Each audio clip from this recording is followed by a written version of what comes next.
E aí pessoal, tudo bom?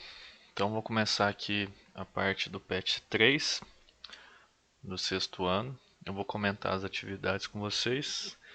Espero que eu ajude na parte dos exercícios, vocês compreenderem a matéria. Então vamos lá. Isso aqui é a mensagem inicial, né, do PET.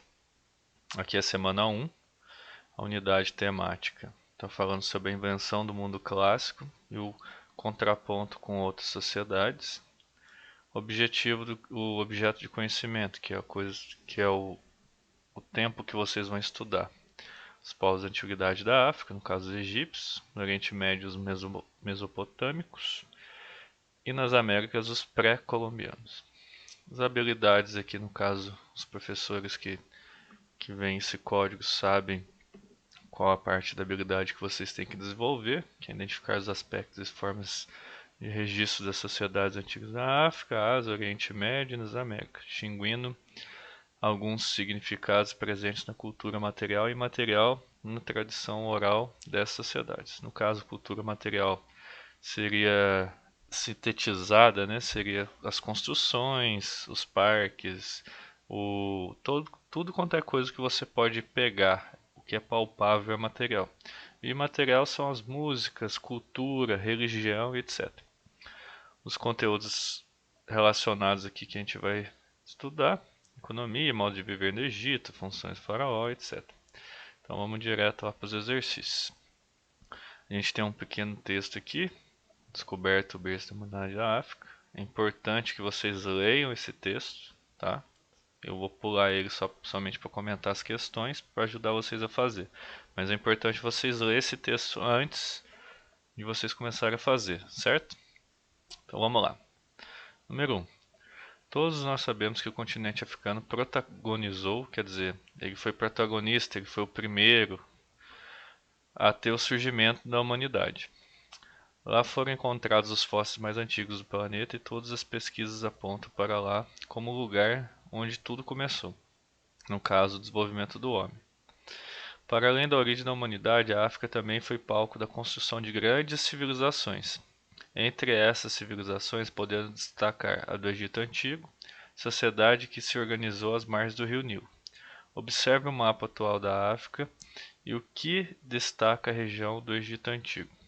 Em seguida, responda as questões abaixo. Então, aqui a gente pode ver aqui o mapa atual da África, né, com a divisão dos países. No caso aqui tem a divisão do Egito ainda, né? E aqui o mapa, no caso da civilização egípcia. Aqui é o Alto Egito e aqui é o Baixo Egito. Ah, professor, mas por que que aqui é baixo e aqui é alto?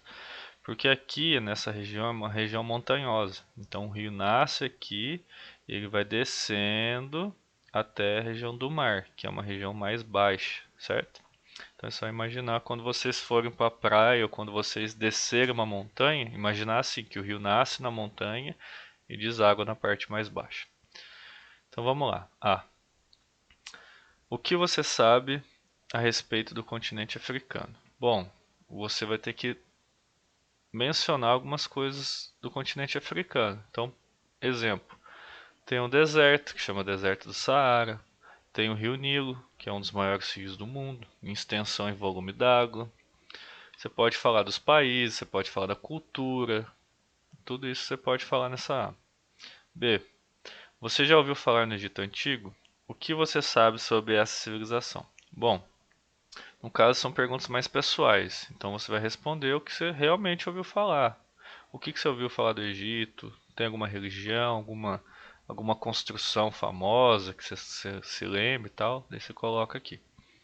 Repare na imagem 2, observe que o Egito Antigo era composto por desertos e que em uma geografia ganha destaque o Nilo, que é o rio mais extenso do mundo. No contexto do Egito Antigo, qual seria a importância do Nilo? Então vamos lá. Um rio, qual que é a importância de um rio? Primeiro, ele tem recursos. Quais são esses recursos que ele apresenta para os homens? O que facilita a vida você ter um rio próximo? Ainda mais naquela época que não tinha estrada, que era um pouco mais difícil você obter o alimento, etc. Então não tinha um supermercado que você Se fosse lá para você comprar alguma coisa, você tinha que buscar o seu alimento, você tinha que plantar o seu alimento. Então, qual que é a importância? É isso que ele está perguntando. D. Ainda sobre o rio Nilo, observe que as comunidades que compunham o Egito Antigo estavam localizadas às margens do rio. Elabora uma hipótese que possa justificar a organização dessas comunidades à margem do rio. Essa questão C complementa a D. Então, tudo que facilita para as pessoas naquela época o conseguir alimento e navegar, etc., você pode colocar na D aqui. 2. Aqui tem uma pirâmide que a gente chama de pirâmide social, que divide a sociedade, certo? Em mais importante e menos importante, digamos assim, né? Um contexto aqui vertical. Só que seria menor número e maior número, certo? O que sustenta o que? Então a base sustenta, vai sustentando o topo. A sociedade do Egito Antigo era organizada em classes de pessoas que agrupavam de acordo com as suas funções que desempenhavam. Abaixo temos uma pirâmide com a representação social de cada grupo. Com a ajuda do seu livro didático ou pesquisando na internet, complete os espaços com os segmentos correspondentes. Então aqui você vai pesquisar, né? Qual que é a função de cada um, qual que é a função do mais alto grau no Egito. Daí vai descendo e observa os materiais que essas pessoas estão na mão, para você saber certinho o que eles eram. Nos livros didáticos já vem essa pirâmidezinha que vocês podem consultar lá e já escrever, certo? E aqui você vai colocar o nome de cada um. Então você vai lá, pega aqui o número 1, vou dar um exemplo aqui, Faraó.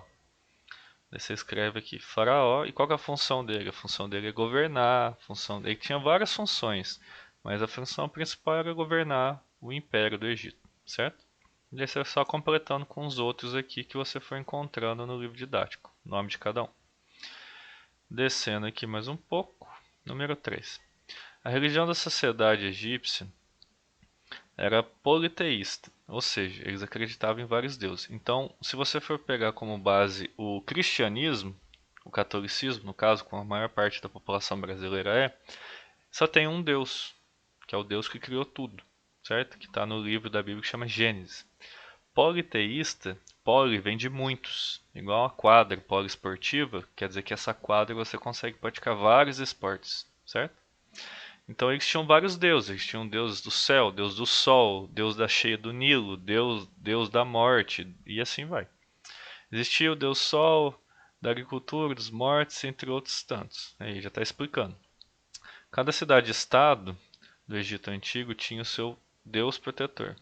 Pesquise no livro didático na internet e em seguida preencha a tabela listando quais eram os principais deuses do Egito e sua função dentro da sociedade. Se você colocar deuses do Egito no Google, tal, já vai sair o desenho dele, né? A forma dele, que normalmente eles eram antropozoomórficos. Antropo vem de homem, zoo de animal e mórfico de forma. Então, eles, o que quer dizer isso? Quer dizer que eles eram metade homem e metade animal. Normalmente a cabeça era de um animal e o corpo de um homem, certo? Então, o que acontece? Você vai pegar aqui e vai escrever o nome do deus e a função que ele exerce. Por exemplo, eu vou dar um exemplo, só que não é o real, tá? Osíris, que é um deus egípcio, ele é o deus do sol, certo? Então você coloca Osíris, deus do sol. Sei lá, Tote, deus dos escribas, da escritura, da sabedoria. Daí você coloca aqui. Então é só pesquisar que vocês vão encontrar fácil. Caso vocês não encontrem, pode mandar uma mensagem aí pra mim tal que eu ajudo vocês. Bom, essa então, terceiro exercício terminando, você já termina o PET. Então, até a próxima semana aí, espero ter ajudado vocês. Caso não tenha ajudado, é só mandar uma mensagem pra mim aí, ou agora pelo YouTube também. Beleza? Falou, galera.